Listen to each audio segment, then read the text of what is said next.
Bonjour ma reine, et bienvenue sur Les Belles d'Ébène. Ma reine, écoute-moi bien.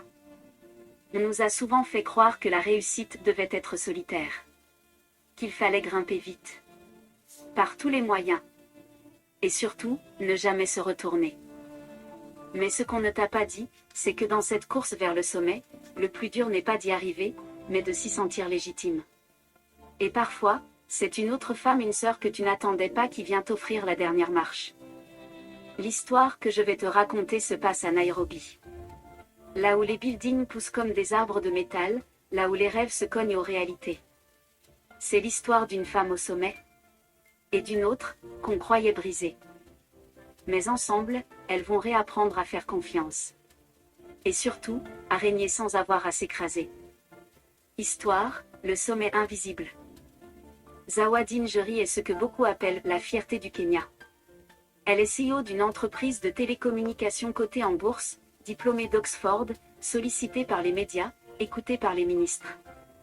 À 44 ans, elle dirige plus de 600 employés. Elle vit dans une villa à Karen. Elle a réussi. Mais derrière les trophées, Zawadi est épuisée. Sa position l'a isolée. Les femmes autour d'elle se méfient. Les hommes la redoutent. Elle a dû cacher ses failles pour survivre. Et puis, arrive Imani, 28 ans. Ancienne activiste, autodidacte, franche, rebelle. Elle entre dans l'entreprise comme chargée de communication, mais elle ne parle pas comme les autres. Elle questionne. Elle propose. Elle ose. Elle n'a pas peur. Et surtout, elle n'idéalise pas Zawadi. Au départ, Zawadi la trouve arrogante. Trop directe. Trop libre. Mais peu à peu, elle découvre en Imani une force rare, celle de dire la vérité sans vouloir blesser. Et surtout, celle de voir en une autre femme non pas une rivale, mais un miroir. Zawadi commence à l'écouter. Puis à la consulter. Puis à se confier. Un jour, après une énième réunion où Zawadi se fait couper la parole par un directeur étranger, Imani lui dit : « Tu n'as pas à faire semblant d'être plus dur que tu ne le es. Ta puissance ne dépend pas de leur regard, mais de ta vérité. » Ce jour-là, quelque chose change. Zawadi propose à Imani de devenir son conseil stratégique personnel.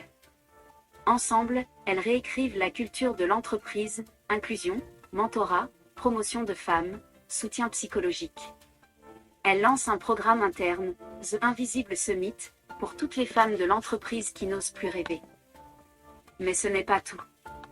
Zawadi invite Imani à co-diriger un nouveau projet, une plateforme panafricaine de leadership féminin. Pas pour briller, mais pour libérer. Ma reine, si je te raconte cette histoire aujourd'hui, c'est parce que je sais que toi aussi, tu portes ce masque. Celui de la force permanente. De l'indépendance absolue. Tu ne veux déranger personne. Tu fais semblant que tout va bien. Mais laisse-moi te dire ceci, tu n'as pas à rester seul au sommet. Et tu n'as pas à gravir la montagne en écrasant les autres. Il y a des femmes, comme toi, qui cherchent juste une main sincère. Et parfois, celle que tu crois trop différente, trop jeune, trop franche, est celle qui peut t'aider à retrouver ton trône intérieur. Une femme qui écoute une autre retrouve en elle ce qu'elle croyait d'avoir perdu.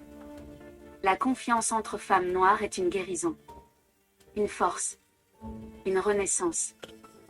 Merci d'avoir écouté cette histoire jusqu'au bout. Que Dieu te bénisse et à très bientôt pour une histoire vraie passionnante.